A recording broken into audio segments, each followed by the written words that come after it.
સર્વવાલા ભક્તોની આ સેવકના પ્રેમ ભર્યું જય સ્વામિનારાયણ. વૈષ્ણવ ગઢડા પ્રથમનું 74મું.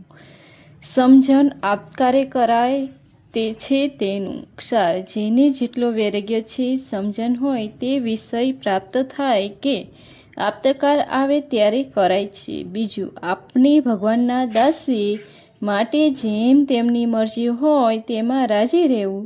પછી તેમની ઈચ્છાથી આખું જગત સત્સંગી થાવો કે મટી જશે. હાથે બેસાડે કે ગધેડે બેસાડીએ પણ હર્ષ શોખ તો થવા દેવો જ નહીં. ત્રીજું, સૂકા પાનની જેમ ભગવાનને આધીન રહી આનંદથી ભજન કરવું, પણ કોઈ પ્રકારના ઉદ્વેગ થવા દેવો નહીં. સ્વામિનારાયણ હરિ. 1877ના ચૈત્ર સુધી એકાદશીને દિવસે સવારમાં સ્વામી શ્રી સહેજાનંદ મહારાજ શ્રી ગઢડામાંથી દાદા ખાચરના દરબારમાં શ્રી વાસુદેવનાની મંદિર આગળ લીમડાના વૃક્ષની હેઠે ઓટા ઉપર ઢોલિયા બિછાવ્યો હતો ને મુખારવિંદ બિરાજમાન હતા અને સર્વ શ્વેત વસ્ત્ર ધારણ કર્યા છે ને પોતાના મુખારવિંદની આગળ મુનિ તથા દેશ દેશના હરિભક્તની સભા ભરાઈને બેઠી છે. પછી શ્રીજી મહારાજ બોલ્યા છે, જેને જેટલો વૈરાગ્ય હોય અને જેને જેટલું સમજણ હોય તે તો જ્યારે કોઈક વિષય ભોગની પ્રાપ્તિ થાય અથવા જ્યારે કોઈક આપતકાર આવી પડે ત્યારે કરાય, પણ તે વિના કરાય નહીં. અને ઝાઝી સંપત કે આપત આવે તેની વાત શી કહેવી. પણ આ દાદા ખાચરની થોડું જ આપતકાર જેવું આવ્યું હતું તેમાં પણ જેનું અંતકરણ જેવું હશે તેવું સૌને જણાતું હશે. પછી મુક્તાનંદ સ્વામી બોલ્યા છે, ભગવાનના ભક્તોનો પક્ષ તો હૈયામાં રહે છે ખરો, તે પણ સમજી રહે છે જે જો સત્સંગનું ઉત્કૃષ્ટપણું હોય તો ઘણા જીવોના સમાજ થાય, અને જ્યારે કોઈ સત્સંગનું અપમાન જેવું હોય ત્યારે કોઈ જીવની સમાજ થાય નહીં.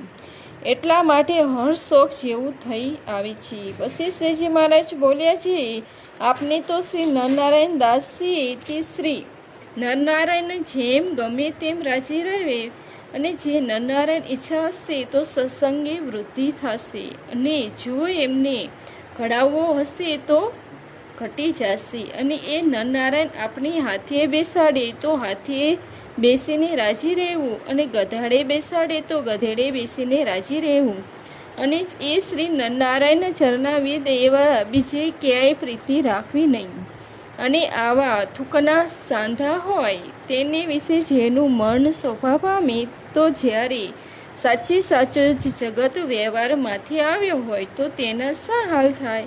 માટે આપણે પતિજી શ્રી નરનારાયણ તે તો ઓરડીના ઝાડ હેઠે બેઠા તપ કરે છે અને કોઈ જાતના સંસારના સુખને સ્પર્શ કરતા નથી. ત્યારે આપના પતિજી નરનારાયણ તેના આપણી દાસી ને જેમ પ્રતિવતા સ્ત્રી હોય તે પોતાના પતિ ઘરેના વસ્ત્ર ખાના પીનાદિક જે ભોગ એ સર્વ પતિથી પોતાની વાસ્તે ન્યૂન રાખે પણ અધિક રાખે નહીં. તેમ આપણા પતિજી શ્રી નરનારાયણ તે થકી આપણે પણ સંસારિક સુખ ન્યૂન રાખવું, અને જેટલા કોઈક ભગવાનને વાસ્તે સારા પ્રદર્શિતવા તે તો એ ભક્ત પોતાના ભક્તિએ કરીને નિષ્કામ થઈને ઈચ્છતો હોય તો ઠીક છે, પણ પોતે ઈચ્છનારા જે ભક્ત તેને તે ભગવાન સંબંધી પદાર્થ ભોગવવાની ઈચ્છા રાખવી નહીં.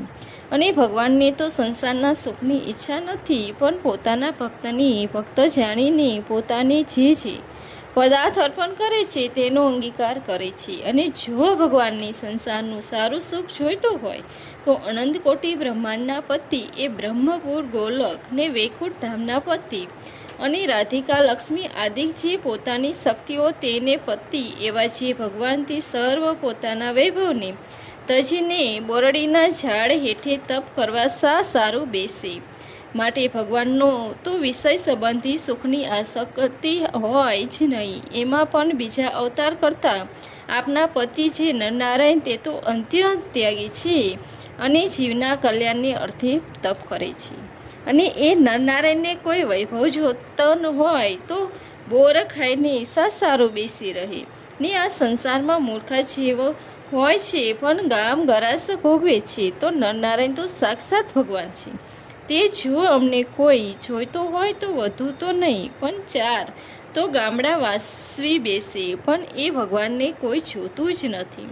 માટે આપણે સ્વામી જ્યારે એવા ત્યાગી છે તો આપણે તો એ થકી વિશેષ ત્યાગી રહેવું જોઈએ અને ભગવાનની ઈચ્છાએ કરીને જેવી જેવી રીત સત્સંગની વૃત્તિ થતી જાય તેવી રીતે રાજી રહેવું. પછી ભગવાનની ઈચ્છા હોય તો બધું જગત સત્સંગ થવું અથવા સર્વ સત્સંગી મટી જાઓ, પણ કોઈ રીતે હર્ષશોક મનમાં ધારો નહીં.